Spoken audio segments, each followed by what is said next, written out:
Same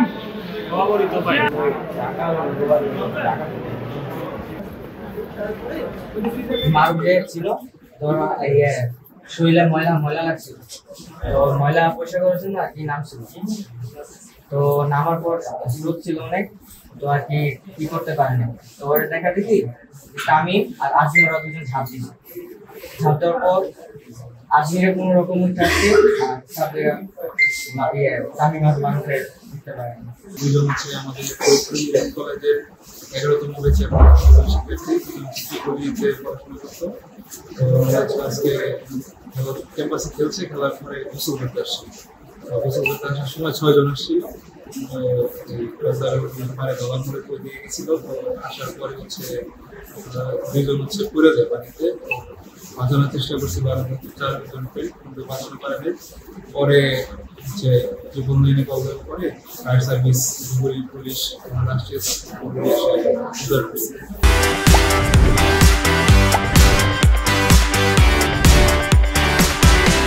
তারপর হচ্ছে আমরা উদ্ধার করার পরে সাথে সাথে হসপিটালে নিয়ে আসি। হসপিটালে নেওয়ার পরে সাথে সাথে হচ্ছে আপনার সিসিওতে নেওয়া হয়। সিসিওতে নেওয়ার পরে আনা অবস্থায় হচ্ছে জ্ঞান মানে কিছুটা শ্বাস প্রশ্বাস নিচ্ছিল।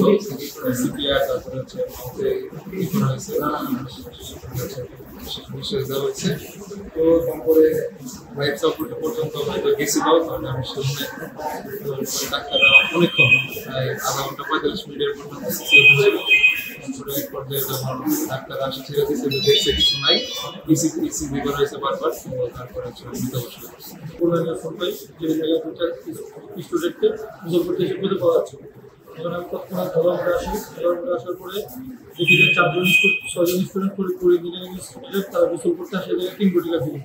তো 4 জন মানে 7 উপর থেকে 2 জনকে খুঁজে পাওয়া যাবে। তৎক্ষণাৎ চিল্লাচিল্লিতে আশেপাশে লোকজন এবং ফায়ার সার্ভিস খবর দেয়। আমরা আসি, আসার পরে 30 মিনিট চেষ্টার পর একজন প্রথমে নাম হলো রেজা রাব্বিক, তাকে 30 মিনিট পরে খুঁজে পাওয়া যায়। তখন তাহলে আমি তৎক্ষণাৎ আমার পুলিশরা দায়িত্ব করে এই হসপিটালের ইমার্জেন্সি থেকে যারা দ্রুত আমি আইসিইউতে ঢুকি। তো ওখানে ডাক্তাররা চেষ্টা করতে থাকে। 5 মিনিট পরে দ্বিতীয় যে ছিলেন আব্দুল্লাহ আল মারুফ, ওকেও পাওয়া যায়। তখন তারা আরেকটা গাড়িতে করে থাকে এই হসপিটালে হসপিটালে নিয়ে আসেন।